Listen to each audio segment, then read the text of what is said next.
the Chiro Business Mojo Podcast, where we deconstruct the methods, marketing, and mindset of successful business people and chiropractors from around the world. And now your host, Dr. Richard Day.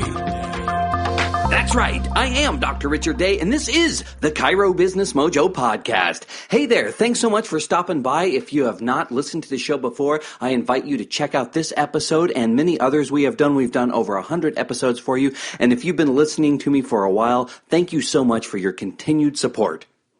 You know, one of the things I found in practice is that a lot of women become your patients. And, in fact, the statistics show over 60% of the patients who visit chiropractors are female. So, guys, if you are not really figuring out how to help female patients and what is interesting them and bringing them into your practice, you're missing out because they really are running the household and running healthcare in particular for their families. So today on the show, I'm really pumped because we have Dr. Kristina Petrocco-Napuli. She's a DC MS and is currently an associate professor at National University of Health Sciences in Florida. She completed her Doctor of Chiropractic degree from New York Chiropractic College. Following graduation, she entered into a postdoctoral fellowship program with chiropractic technique. She also received a master's in instructional design development and evaluation from Syracuse University. She has a strong interest in women's health, chronic pain, and integrative care. She's frequently sought after as a national speaker and has a real interest in clinical and educational research. Welcome, Dr. Kris Petrocco-Napuli. Hi, thank you so much for having me today. Well, thank you for joining us and taking your time to share your wisdom with our listeners. And I invite you to jump in and fill in any gaps in the bio that I may have missed. No, it was fantastic, and I thank you so much for that wonderful introduction. Well, let's talk about where you started. Why don't you take us back to the beginning for you? Why did you become a chiropractor? Doc, I have to tell you, that is an amazing question, and when I get asked that question a lot, it makes me really reflect on my journey and my path. Believe it or not, I was adjusted since I was the age of 4.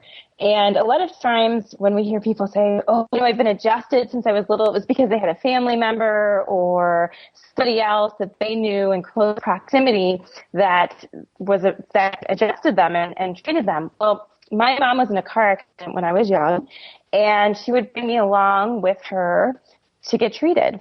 And just like a little child would, he had an awesome high-low table, right? What child doesn't love a high-low table? Well, I was that kid, and every time he would place mom on that table, I would always watch, but really secretly, I wanted to get on the table. And one day he said to me, hey, would you like to jump on my table and get adjusted? Of course, that was it. I jumped up on the table that I'd been waiting for, got adjusted, and I was adjusted ever since. When I was in high school, I played competitively on the golf team, and as a team, we actually used to go to the chiropractor and get adjusted. It was like the cool thing to do for meets and practice and that sort of thing. And so as I was working my way through high school, and I would go to the chiropractor and we would have conversations, and I thought, this is what I'm going to do. I'm going to be a chiropractor. There is just no question. Well, I went to the University of Arizona, and being a very large undergraduate institution, as you can expect, they look at you and they say, you have a great GPA, and you're smart and all these things, and you should think about going to medical school. And I always say at that point in time, I think I lost my direction, and I was kind of fumbling around, and I started volunteering in the hospital, and I started looking for different avenues, but I never felt fulfilled. And so I graduated from the University of Arizona with my undergraduate degree and was working in a hospital as a patient care tech on a women's surgical floor. And my cousin is a naturopath, and she had just graduated from naturopathic school, and we were talking about different things, and she said, have you thought about going to see a naturopath? I was having a couple of health issues at the time. I said, I haven't. And she was, really, I want you to go see my friend. And her friend worked with Andrew Weil at his integrative health center. And again, this was many, many years ago. And it was just all beginning kind of during that time frame. And so I went in and I saw her, and we were sitting there talking, and she looked at me and she said, what do you want to do? And I looked at her and I said, I want to be a chiropractor. And I realized at that point in time, I had lost my focus, lost my direction. We had that conversation. Next thing I knew, I put my application in, and 6 months later, I ended up on campus at York Chiropractic College. So that is the history of how I got into the profession. Wow, that's such an interesting answer, and I can really appreciate what you have to say because, you know, there are different sides and different approaches to healthcare, and it's always interesting when someone was considering or even on a different path, the medical path, and then for whatever reason, you know, went chiropractic, and it's so interesting. So anything, do you have any regrets? I don't think you do, but do you? No, absolutely not. And I'm so glad I found my way back because I don't think I would have had the same outcome if I didn't. Well, take us back to that moment when you graduated, and it's very proud, and your family and friends are there, and the excitement of, you know, achieving so much, but really you're at the beginning of starting a new career. Tell us about some of the highlights of your journey from that moment to where you are today. You know, and you bring up something that's so important. It's so exciting when you graduate from chiropractic school. You know, you have that big mixed emotion feel. Like you said, your family's there and everybody's really excited and they've been cheering you on for 3 1/3 years. And, you know, you cross that stage and you're like, wow, like this is really happening. You know, I'm a doctor. But with that comes all this like incredible responsibility, right? Yeah. So at that time, I had this impression in my mind. I was going to start my own practice, and that is what I was going to do, and that's what I did. And it was interesting because when I first started, at many of us, when we get out of chiropractic school, even though we've been taught so much, we sometimes don't really even know where to start because nobody gave us a book and said, okay, step 1, if you're going to open up a practice, this is what you do, right? It doesn't happen that way. And so we tend to learn by fumbling through things. Okay, you know, I have to get a lease or I have to find a space. And then, you know, does my state law allow? And there's a lot of components that happen. So that's what I first did. I started my own practice, and I maintained contact with New York Chiropractic College, and I was working as a graduate assistant. And I was doing that a couple days a week while I was building up my practice. One day they said to me, hey, doc, we're opening up a position in chiropractic technique as a fellowship. Would you have interest in applying? And I thought, you know, I'm really not sure. It took me a really long time to think about that because as a practitioner, that was always my goal, was to be a practitioner, not necessarily have my hands in the educational components. And so I ended up applying for the position. Next thing I knew, I had gotten the position. And while I was there, I ended up, teaching, doing some research, going for my master's degree in education, and also trying to maintain practice at the same time. So that was my goal, was to maintain everything and continue to move forward. Well, that commitment was a 3-year commitment. And after that 3rd year, my husband and I always said, okay, we're going to go south and we're going to start practice south. That was our goal. Well, guess what? We never got south until just recently. It took us 14 years to go south. But we finally made it. That's all that matters. We finally made it. But we stayed in upstate New York, and I was at the chiropractic for longer than I anticipated, doing research, and I maintained a private practice on the side. So now we are south, and I'm currently at another academic institution, but also maintaining a small practice. And one of the big things that's interesting throughout this whole common theme that I never really thought was going to manifest, and I brought it up early in my first comment about how I became a chiropractor, why I chose the profession, was women's health. I somehow, as I manifested all of these new things as far as practice and doing research and working with students and working post-grad with docs and continuing ed, my true passion revolved around women's health. And I believe that it stemmed from that little detour I took in undergraduate college that I didn't expect, working on the women's health floor. And really seeing some of the different things that happened there, and realizing that within traditional medicine there was a lot of things that chiropractic could have impact on. And so that little theme has carried through the entire way.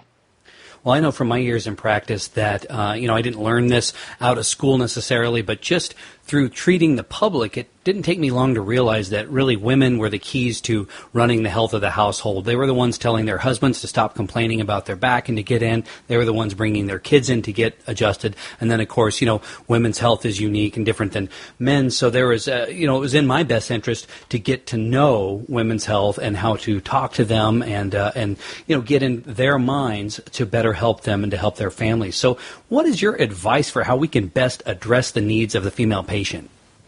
You know what? That is such an awesome question. And there's so many needs that female patients have.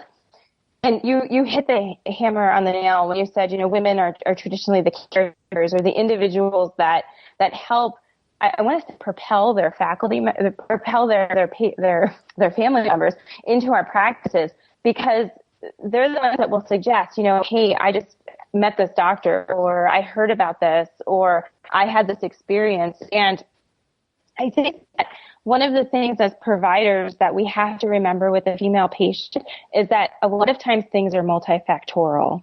And when I say that with female patients, whether it's musculoskeletal, whether it's visceral, whether it's nutritional, whether there's a biochemical or biomechanical factor going on associated with some of the hormones that are there, there's a lot more than meets the eye. And one of the other things that I always say to practitioners when we're talking about the female patient is that I have to remember that the role of the female has changed over time.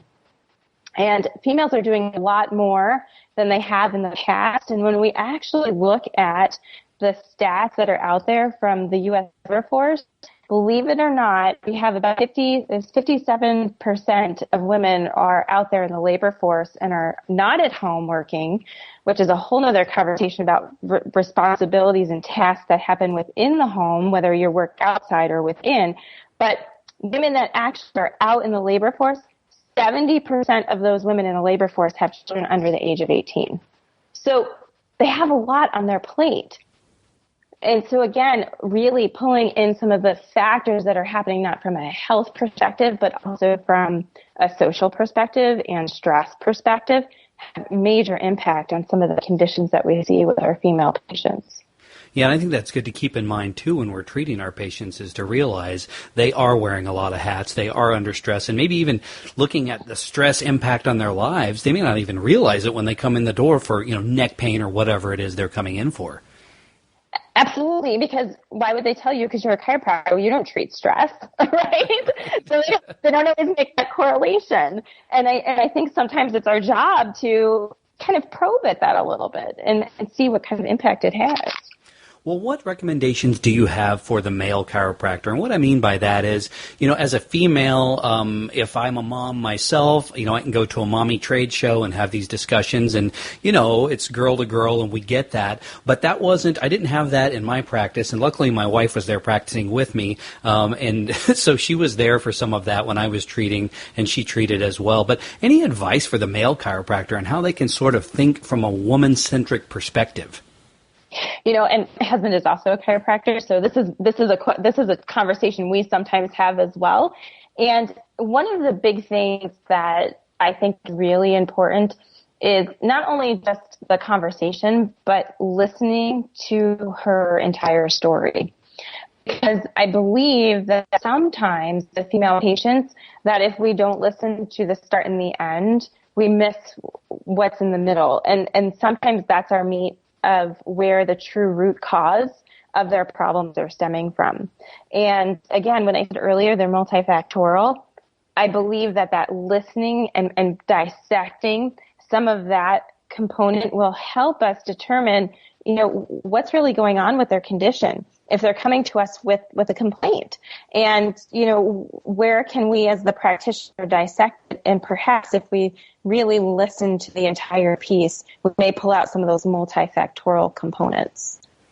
So listening is definitely a key towards those relationships, or making those good relationships. And I would also say maybe gaining trust as well is important, especially with women. I found that maybe that can take a little bit longer. Is there anything that we can do as practitioners, both male and female, aside from listening, to really gain trust? You really bring up a good point about trust. And it is really interesting. There was an article that's out there about Parker Palmer. He's not the Palmer that we all think about when we hear Palmer, but it's called Know Yourself, Change the World. And he talks about, as a practitioner, if we know our inner landscape, and sometimes we get away from that as practitioners, not intentionally, it's just because we're super busy, but if we know our inner landscape as a practitioner, and he says our inner landscape is consistent of our cognitive and intellectual dimension, our emotional and psychological dimension, and then finally spiritual, and that can be whatever you connect to, really something larger than your own ego traditionally, right? But if you can identify that and you maintain that, and when you start to lose grip on that, but if you recirculate back to identifying where you are, that will help you to connect with your patients on such a different level, but hopefully also on a level of trust and confidence, in not only in your skill, but in your level and ability to care for them. Well, in an office setting, we typically have more control of the environment. We can spend as much or as little time, in many cases, with our patients. But what about when we're out in the community? And as an example, here in Kansas City, we have an annual women's event. It's a big conference, and there are a lot of vendors that are outside, and there are speakers that are speaking on issues unique to women in the main hall. But I've seen chiropractors out there, and I've worked in a booth, and there's really it's a different environment. There's a short window of opportunity to make a quick connection with someone. Do you have any advice on what we can do at these sorts of events to really make that connection? It's really interesting because, and I always say this, and I don't want to pick on a certain product, for instance, but we go to these wonderful stores that have all these sales on bath products, soaps and shampoos and different things that we use as females, and they smell pretty, right? So when there's a sale, like 5 antibacterial hand soaps for $5, and they hand us that big old giant bag. We shove it full because it's a good price. But really, in the end, all of those products have a lot of endocrine disrupting chemicals in them. And females are not so educated when it comes to, especially our patients, are not as educated when it comes to, okay, there are all these products out there. Look at what's in these products and how these actually have impact not only on my health but on children's health as well, and is actually linked back to precocious puberty. So in a scenario where we're talking about a women's health event, being able to talk about some of those products that have impact on you chemically, I think has impact, and I think could also gain attention and leave an impression relatively quickly. Yeah, and I think that's a great conversation to have, and you could put a sign or something behind you that had that message while other people were stopping by your booth to see what you're all about, and maybe if you could put something in that person's hand in that short amount of time where you're having that discussion that gave them some quick facts and figures and help increase their understanding of what's going on out there. And that hadn't occurred to me, but that's a great point. Thanks. Yeah, and I think that, and I always say that our patients are awesome at knowing they should not drink out of a plastic water bottle that's not BPA free, right? A lot of times they don't recognize that, BPA is in lining a tin can, or it's on our receipts that we purchase. So those are like little things that are ways to, like you said, gain their attention and make what you do a little bit more relevant to the lifestyle. Well, here on the Chiro Business Mojo podcast, we are all about providing actionable content for our listeners, and that usually consists of 2 types of individuals. Those are those recent grads or new docs, and then the other ones are the experienced docs who have maybe been in practice a little while, but they're stuck or they're looking to make a change. So if you could break down for us 2 action steps, something that those individual groups can go do tomorrow, what would that be? So for new docs, we talked about this a little bit ago. We just said, you cross the stage and you're excited and you're nervous and you got all of these things that are out there. And my advice for new docs is 1, you're ready. Wherever you went to chiropractic school, it doesn't matter. You were trained to do this, and you will heal your patients. And always remember that. But when you get stuck or you're nervous as a doc, don't be afraid to reach out to the other docs that have been there forever, because they are there to help you and they will help you. And I think that many of us, when we first started our practice and we were finding our way in whatever journey or path we took, we always look to the elders in a sense for help, right? I mean, that's what you do. You call on them when you need them. And so find that mentor and find an individual that you can go to with questions. So that's what I would say for the new doc. And experienced docs that are stuck, one of the things that we build up over time, and sometimes we do forget about this, is we put tools in our toolbox. We start that toolbox in chiropractic school, and we're exposed to a bunch of different faculty members and different seminars and things that we took as students, and we start building our box. But then what happens is at some point, we start seeing our patients and we start slowly closing that box. And we start looking at some of the tools that, they remain shiny, and we keep using the shiny ones, but the ones that kind of got pushed back to the back of the toolbox, we don't touch as much.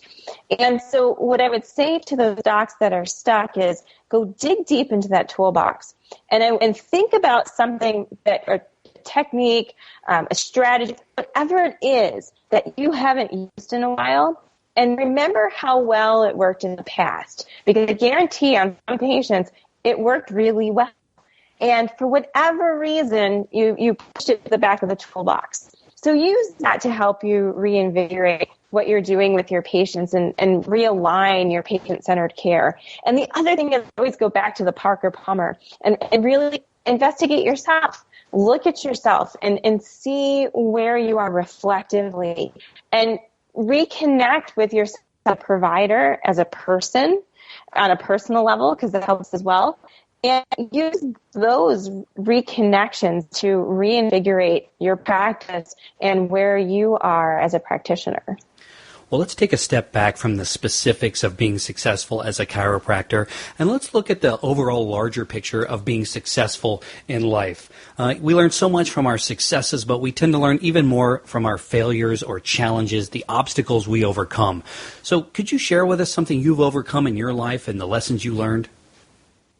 And I thought really long and hard about this, because when we think about the different challenges we've faced, and I was thinking, about things in my personal life, and I was thinking about things in my practice, and one of the big things that I would say, especially within my professional career, would have been starting my practice in the very beginning. I think that was really a hard thing for me to do. It was a hard thing for me to have confidence to do it. And again, as I learned and as I continued to move forward, there was a lot of lessons there. The lessons were, first of all, like I said to the new grad, have confidence because you've been trained well. You can do this, and patients are going to get better. But the other part was really reaching out to others and recognizing that even though I had been trained to do certain things and to treat my patients, that I really needed to learn more about business, and that I necessarily wasn't a very good business person because I would give everything away. It would be okay. Everybody can come in for a free adjustment, right? But guess what? At the end of the day, I eat. It wasn't going to work that way. So that was a really hard lesson to learn, that it is okay to charge for and be compensated for what you do. And so that, I would say, was my biggest challenge or obstacle. Well, from where you are now, as you look back on your life and you look to the future, do you have any personal heroes? Oh my gosh, so many. I know that sounds so silly, but I started to write them down and thinking about this, and I have to go with somebody that is very, very close to me and has been an incredible mentor, friend, and guidance, and that's Dr. Ken Padgett. And I have to tell you why he's my hero. And every single time I sit down with him, I ask him about the history of the profession. I'm a little bit of a history geek. I can't help it. especially within our profession. And the conversations that I have with him are usually about how we obtained licensure in 50 states and who are the individuals that were involved and what did they have to do to get us involved in Medicare? And what did that look like from the perspective of practitioners that were being arrested for practicing chiropractic without a license? And so his involvement throughout the profession has been just absolutely profound to me.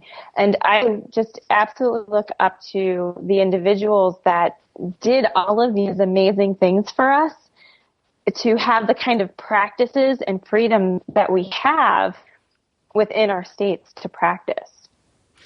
It's amazing the sacrifices that went on early on. Dr. Carl Cleveland out here in Kansas City often tells a story of how his parents sewed coins into their clothing because a knock at the door could mean arrest for their parents, and they might have to spend some time alone before their parents were released. And it was just a different era and a different time. And, those that came before us, what an unimaginable amount of work they did and sacrificed to give us what we have today. It's absolutely amazing. And the story about the Clevelands and you can go on, I'm sure, because Dr. Cleveland, I know, has so many amazing stories as well.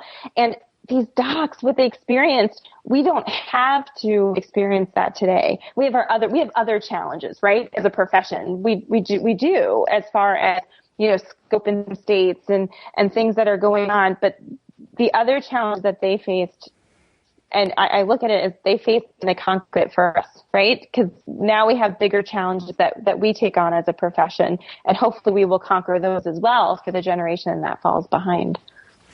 Well, do you have any daily habits or rituals, affirmations, things you do every day that really structure your life in a way where you can be successful? I'm going to joke with you besides drinking my caffeinated beverage in the morning. Yes, but believe and trust. I constantly remind myself to believe that I'm on the right path, that I believe, found my authentic purpose in the chiropractic profession, and trust that every day when I walk in to continue on with working in a profession, that I do good for the patient, do good for the profession, and leave there knowing that I did all of those things. So kind of like a little bit of a check every day.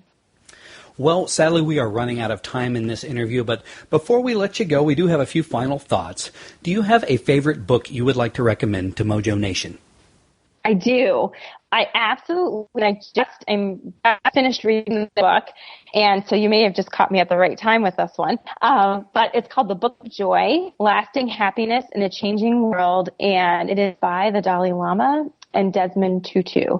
And it is a great book to help refocus yourself and help you to reestablish your authentic purpose, find your way back, and even reinvigorate your perception. So that's my suggestion. Well, we will link to that suggestion in our show notes page, and if listeners want to pick up a copy, they can go right to that link and grab one. What's the best business advice you've ever received? Treat the patient, not the billfold. Look at that patient and completely use your patient-centered care thought process.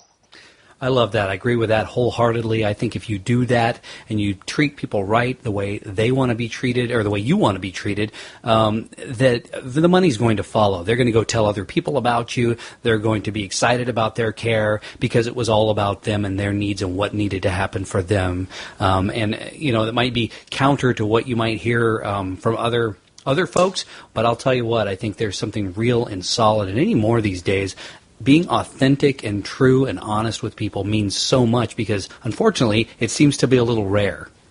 Yeah, I agree. I absolutely agree. And I think patients can tell when you're truly being honest and truthful.